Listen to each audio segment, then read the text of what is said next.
He is Father Stan Swami, accused of Bhima Koregaon violence happened in 2018. A hardcore Maoist, a conspirator to create chaos in the country to overthrow the government. A perfect anti-national who perfectly fits for the immense support and love from the liberals. And hence, when he died on 5th of July at the age of 85 due to old age and bad health, the whole liberal ecosystem got activated and started praising and lauding him as Messiah of human rights defender. They also tried to portray him as a victim of government's witch hunt by portraying his death as systematically planned execution. See this Quint's video, which is actually trying to create a victim of system out of a mastermind conspirator. This is Amnesty International's tweet, which is superimposing the human rights violation in this case.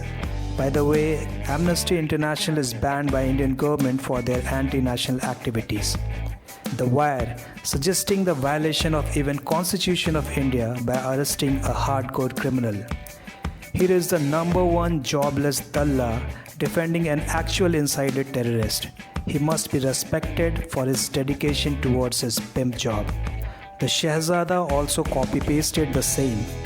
Rana Ayub, Sitaram Yechoori and a Bollywood band doing their best to propagate the false narrative.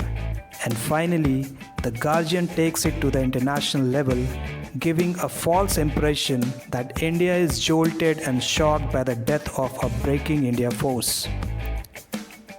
Now, even after seeing all these, someone doesn't believe and visit YouTube to find the truth about the Stan Swami.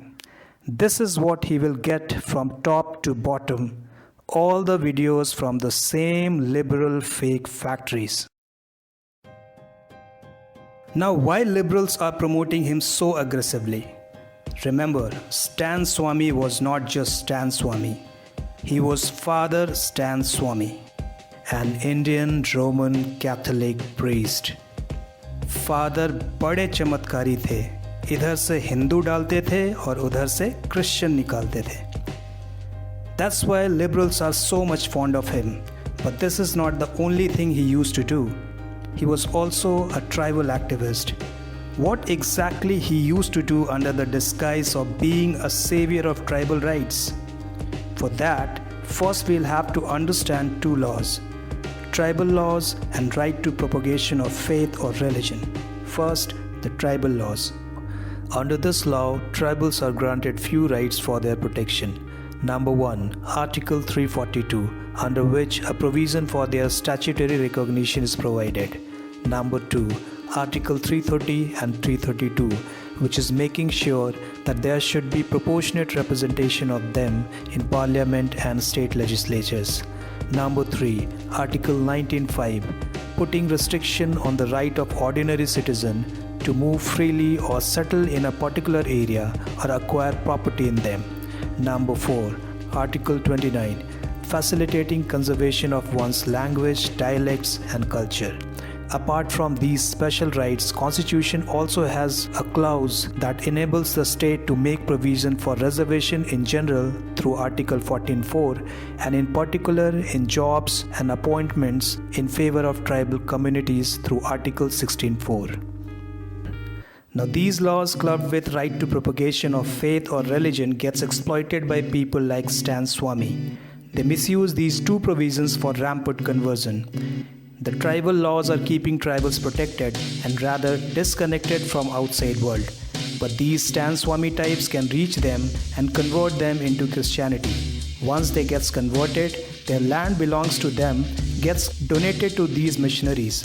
Now the protection and rights belongs to tribal remain intact, but their faith and land gets transferred to missionaries and ultimately to Vaticans. After amassing tribal support, their land and resources, these Stan Swamis wishes to influence policy making through tribal and Dalit vote bank. Now see how effective they are.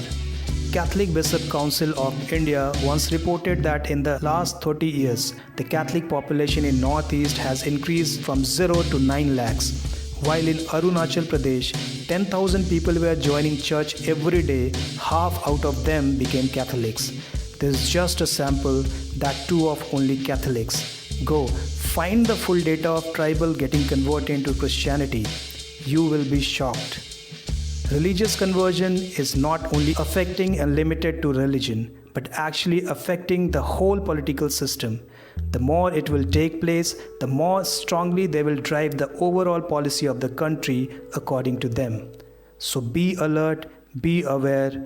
Don't get fooled by them when they say religion is nothing, focus on development. As for them, religion is everything.